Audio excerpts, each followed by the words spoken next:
नमस्कार दोस्तों, SP motivation में आपका स्वागत है। आइए मिलकर सपनों को हकीकत में बदलें। दोस्तों, अगर आप बिहार जीविका भर्ती 2025 के कम्युनिटी कोऑर्डिनेटर पोस्ट की तैयारी कर रहे हैं तो आज का ये वीडियो आपके लिए बहुत ही स्पेशल होने वाला है, क्योंकि आज हम लेकर आए हैं करेंट अफेयर्स के वो सेगमेंट जो अब तक जितने भी एग्ज़ाम हुए हैं उनमें पूछे जा रहे हैं, और वो चैप्टर है पुरस्कार और सम्मान। इससे हम यहाँ पे करने वाले हैं पूरे 28 MCQ जो प्रीवियस ईयर क्वेश्चन पर आधारित है। और जितने भी प्रश्न यहाँ पे लगाए गए हैं दोस्तों, वो सारे प्रश्न पूछे गए हैं अलग अलग एग्ज़ामों में, जैसे कि BPSC में, बिहार SSC में। ये सारे सेक्शन को हम यहाँ पे कवर करने वाले हैं। तो आपसे रिक्वेस्ट है कि वीडियो को अंत तक ज़रूर देखिए, क्योंकि यही वो सेगमेंट है जो आपके परीक्षा में सिलेक्शन पक्का कराने में मदद करेंगे। तो चलिए शुरू करते हैं बिना समय गवाए। दोस्तों, पहला प्रश्न आपके सामने है।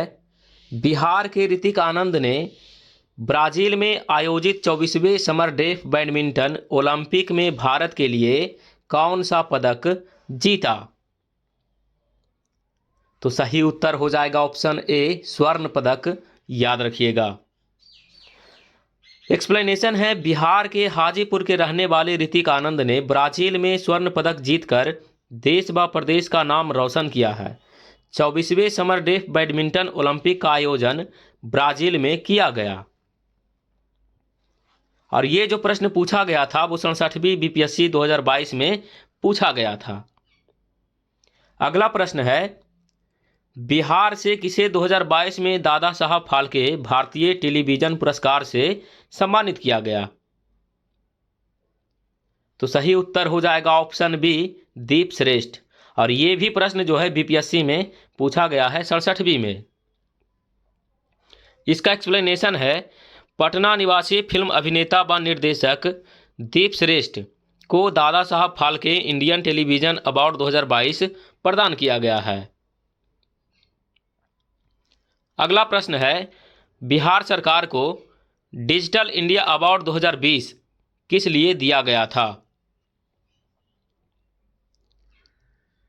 सही उत्तर हो जाएगा ऑप्शन डी, कोविड-19 यानी लॉकडाउन के दौरान बिहार के बाहर फंसे लोगों को सेवाएं प्रदान करने के लिए। याद रखिएगा। और ये भी प्रश्न पूछा गया था 67वीं BPSC में, जो कि कैंसिल हो गया था। चलिए बढ़ते हैं अगले प्रश्न की ओर। और अगला प्रश्न है, बिहार की किस गरीब लड़की ने अपने समुदाय के लोगों के उत्थान के लिए किए गए उत्कृष्ट कार्यों के लिए विश्व महिलाओं की शिखर फाउंडेशन से women's creativity in rural life award प्राप्त किया? सही उत्तर हो जाएगा ऑप्शन बी, छोटी कुमारी सिंह। याद रखिएगा। एक्सप्लेनेशन है, बिहार के भोजपुर जिले की रहने वाली छोटी कुमारी सिंह को स्विट्जरलैंड की वुमेन्स वर्ल्ड समिति फाउंडेशन की तरफ से women's creativity in rural life award से सम्मानित किया गया। उन्हें यह सम्मान अपने इलाके में मुसहर जाति जैसे अति पिछड़े वर्गों के बच्चों को शिक्षित करने के लिए दिया गया है।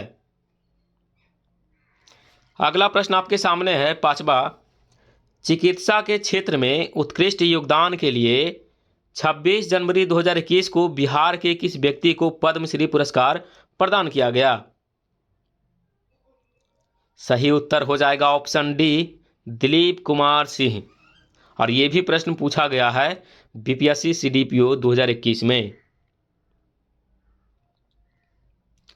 चलिए बढ़ते हैं अगले प्रश्न की ओर। और अगला प्रश्न है, 1971 के भारत पाक युद्ध क्षेत्र में अनुकरणीय साहस के लिए बिहार के किस सैनिक को सर्वोच्च सम्मान यानी परमवीर चक्र से सम्मानित किया गया था?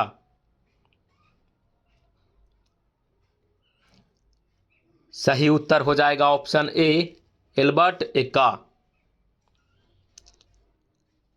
और यह भी प्रश्न बीपीएससी सीडीपीओ में पूछा गया है 2021 में। अगला प्रश्न है, इनमें से बिहार के किस व्यक्ति ने दादा साहब फाल्के पुरस्कार प्राप्त किया है? तो सही उत्तर हो जाएगा ऑप्शन ए, अशोक कुमार। याद रखिएगा। बढ़ते हैं अगले प्रश्न की ओर, और अगला प्रश्न आपके सामने है, बिहार के किस व्यक्ति को 26 जनवरी 2021 को पद्म भूषण पुरस्कार प्रदान किया गया? तो सही उत्तर हो जाएगा ऑप्शन बी, रामविलास पासवान, जिनको मरणोपरांत यह अवार्ड दिया गया।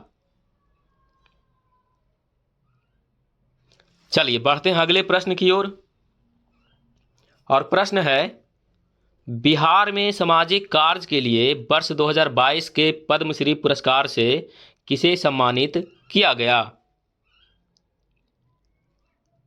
तो सही उत्तर हो जाएगा ऑप्शन बी, आचार्य चंदनाजी।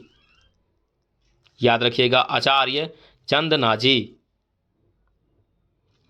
चलिए बढ़ते हैं अगले प्रश्न की ओर, और प्रश्न है, किस भारतीय ने रसायन शास्त्र में नोबेल पुरस्कार जीता है? जैसे कह रहा है प्रोफेसर एच खुराना, प्रोफेसर जेसी बॉस, प्रोफेसर चंद्रशेखर, और डी है इनमें से कोई नहीं। तो सही उत्तर हो जाएगा अभी तक किसी ने नहीं। ठीक है, याद रखिएगा।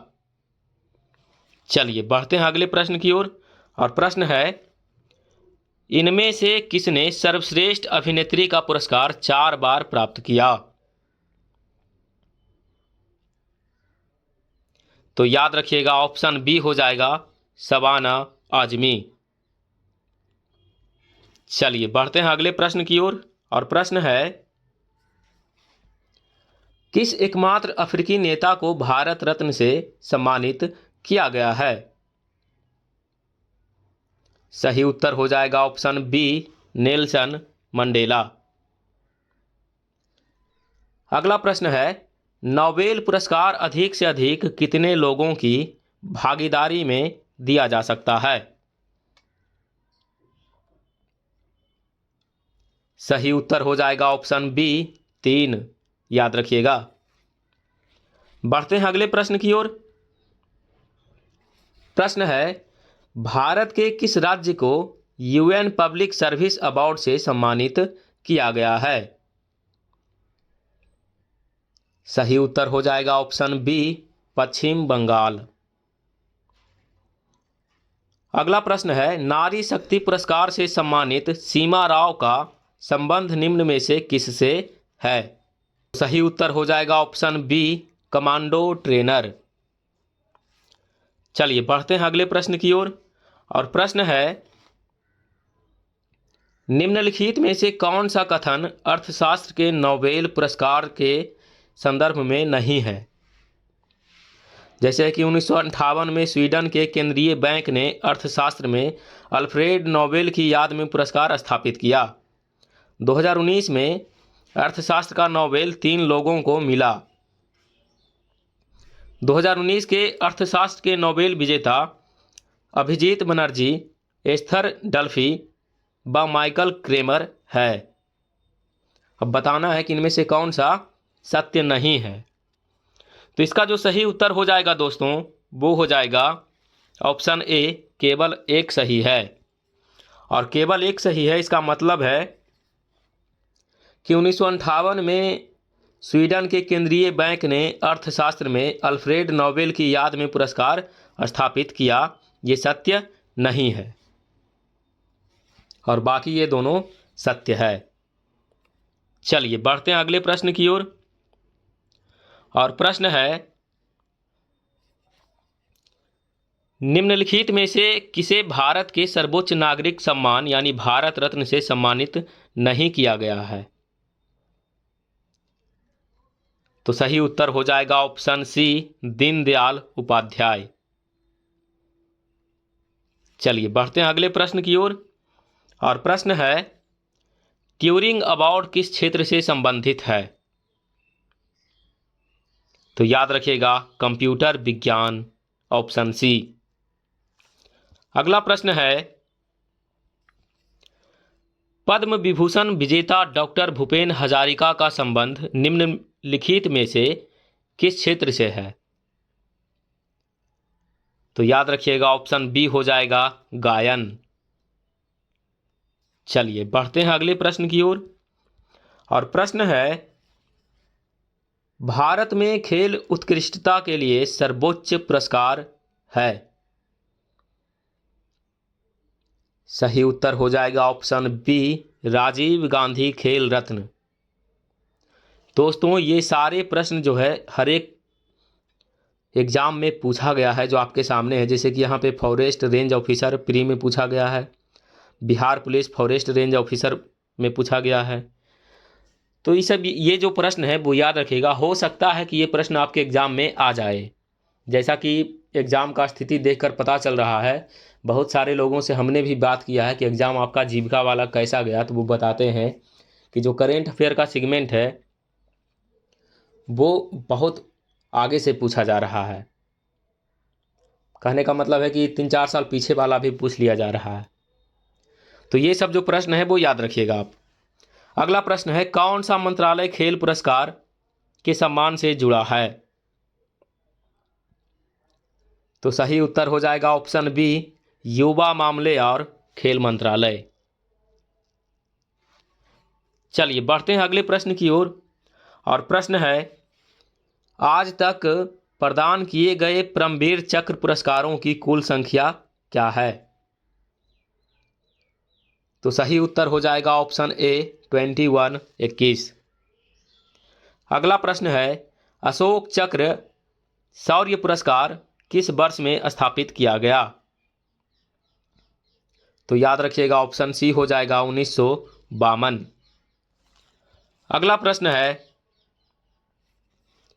निम्नलिखित में से किसे हिंदी साहित्य में उनके योगदान के लिए ज्ञानपीठ पुरस्कार से सम्मानित किया गया?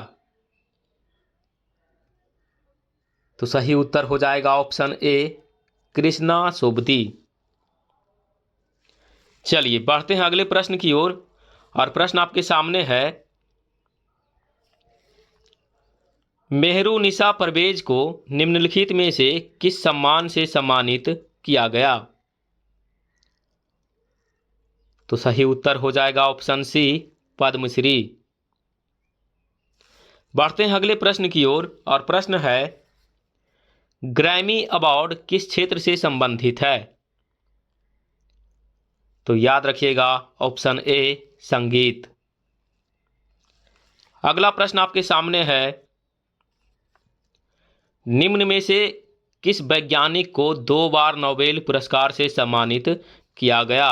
एक बार भौतिकी के लिए और दूसरी बार रसायन शास्त्र के लिए। तो सही उत्तर हो जाएगा ऑप्शन बी मैरी क्यूरी। चलिए बढ़ते हैं अगले प्रश्न की ओर, और प्रश्न है, पुलित्जर पुरस्कार का संबंध निम्न में से किस देश से है? तो सही उत्तर हो जाएगा ऑप्शन बी यूएसए। तो दोस्तों उम्मीद है कि यह वीडियो आपको पसंद आया होगा। वीडियो पसंद आए तो वीडियो को कर दीजिए लाइक और चैनल को कर लीजिए सब्सक्राइब, क्योंकि हम आपके लिए ऐसे ही वीडियो लाते रहते हैं। मिलते हैं अगले वीडियो में, तब तक पढ़ते रहिए, आगे बढ़ते रहिए। All the best, thank you.